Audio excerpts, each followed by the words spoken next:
Hey guys, I wanted to do a quick review for your science quiz uh, tomorrow that you will be having. We're going to be studying in our science book pages 145 to 157. So make sure you are familiar with those pages. I wanted to go over these questions very quickly so that we would know them, we could be familiar with them, so that you know what things to study tonight for science. So let's go ahead and get started. What do we call a spacecraft where scientists live and work while orbiting the Earth? So you remember there was two things that were similar, some sort of spacecrafts that one of them didn't have people in it and one of them did have people in it. One was a space probe and one was a space station. So which one has people living in it, a space probe or a space station? Right, a space station, and something that might help you. Where is it? Outer space, so space, but the probe station thing might catch you. Think about a couple months ago, we went to the radio station. There were people in the radio station. So when you think of where scientists and people that go to outer space to study, where they live, because they have to live there for a little while, and where they work, they have to be in it. Just like when we went to the radio station, people were in it and they were working there. Now people don't live in the radio station, but in the space, they can't just drive home, they're in space. So they have to live there for a little while. So they have a space station that they live in. So make sure you keep that in mind, keep it straight. Space station is where they live and work. And they're going around the Earth the whole time, so they're traveling a lot. So next question. What do we call a heavenly body that orbits a planet? Now this one, we have, like if we have the sun, we have the planets go around the sun. They're not asking that. They're saying if you have a planet and something goes around the planet, can you think of anything really big and bright that we have that goes around our planet, that goes around the Earth? Has a very specific name, and a lot of other planets have this too. Right? It's the moon. The moon.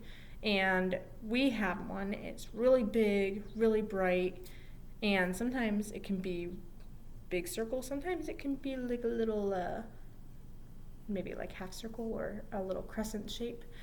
So you should have been reading about that in your science book, but we call that the moon, a heavenly body that orbits a planet.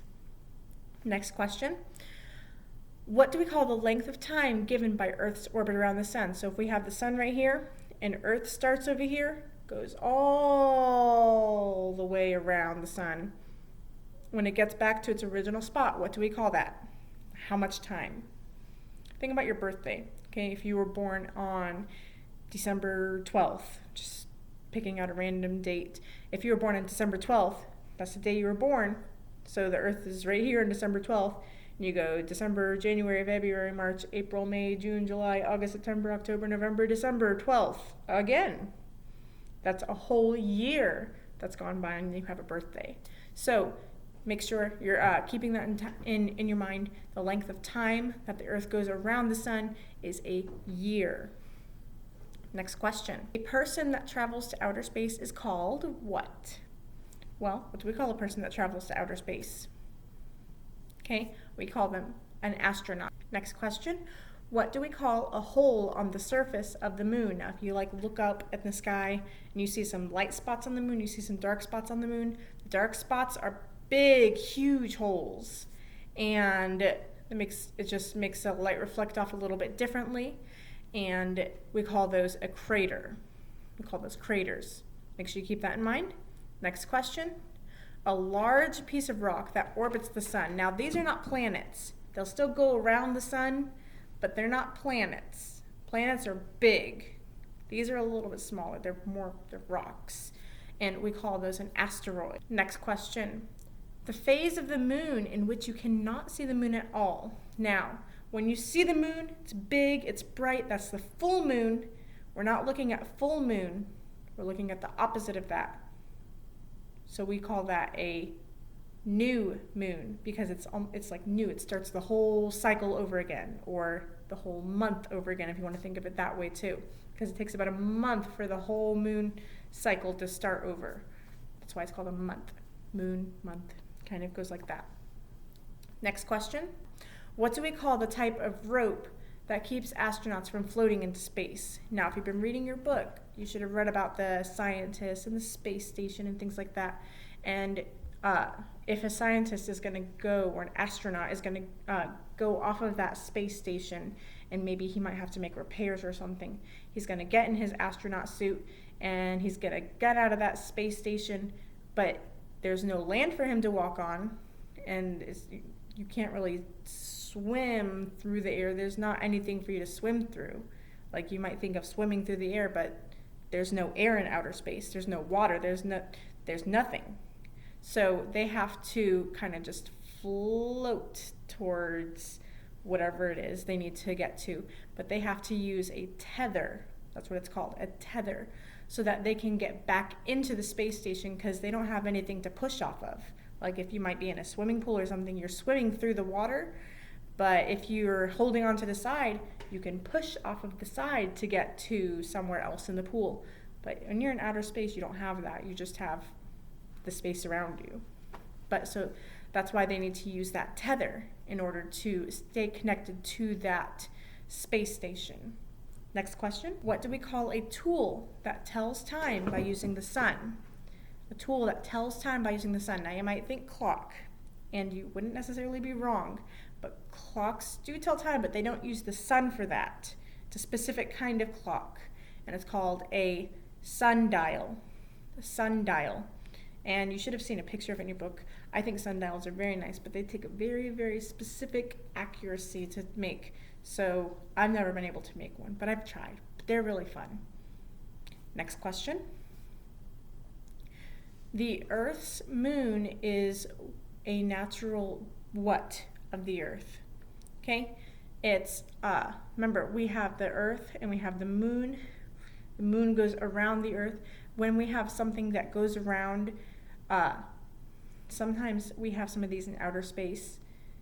Actually, you might have heard of this if you're talking about like maybe internet or cable TV or something like that. Someone might say, oh, I need to, we're using something that is satellite.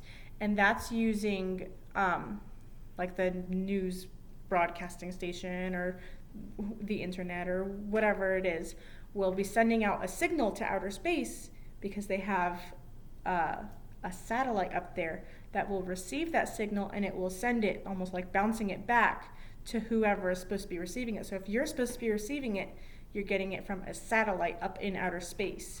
Now, that satellite is going around the Earth, because it can't just float up there and just stay still. It has to go. So it will go around the Earth, and it will give that signal to whoever it's supposed to go to. But sometimes we have a natural satellite that goes around the Earth. Like, you could consider Earth to be a natural satellite to the sun, because it does go around the sun. So we have a natural satellite that goes around the Earth that's called the moon. So make sure you're keeping that in mind. Next question. The ocean's tides are caused by what? What causes the tides? And if you remember reading this in the book, we had the moon's gravity that caused the tides, and those tides are in the ocean. Make sure you're keeping those things in mind. The oceans, the tides, and what are they caused by? The moon's gravity. So make sure you're keeping that in mind. Next question. During nighttime, is the Earth facing toward the sun or away from the sun? Is kind of really what you want to get an idea of. And if I have my globe, I could kind of give a little bit of a better idea of this. So if I have my globe, and let's say if the sun is over here, then this part of my globe is going to have daytime. But when I have my rotation, it's going to be over here now. It's going to be nighttime because the sun's over here. It's shining its rays over here. Now it's daytime over here, and it's nighttime over here. So make sure you it's more of a logical thinking question, so just kind of keep that in mind. Next question. What does the moon do to the sun's light in order to get it to the Earth?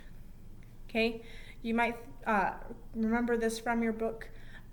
When the sun is shining its light out, it just shines it everywhere.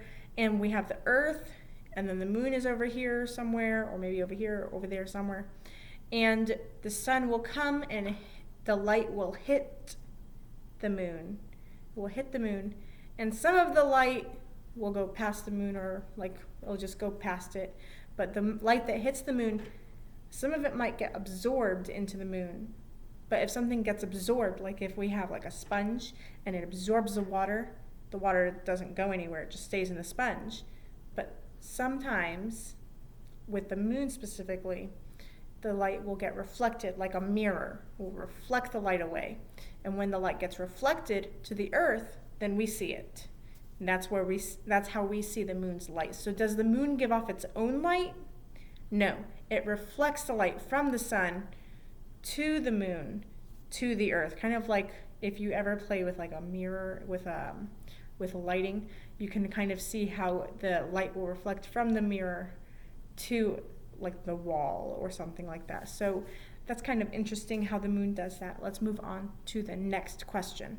What kind of moon do we have when all of the moon is visible to us?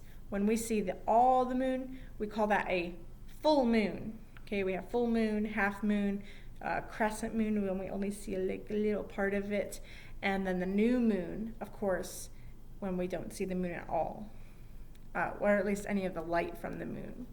And our last question, we kind of actually just hit on this a little bit.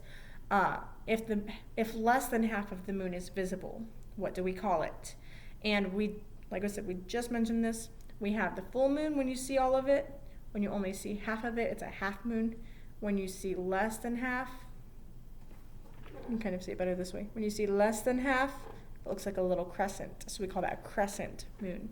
And again, when you don't see any moon at all, or any light from the moon specifically, like I said, you call that a new moon. So those are all of our questions. Make sure you're familiar with these terms and with these ideas, because you will see them on your quiz tomorrow.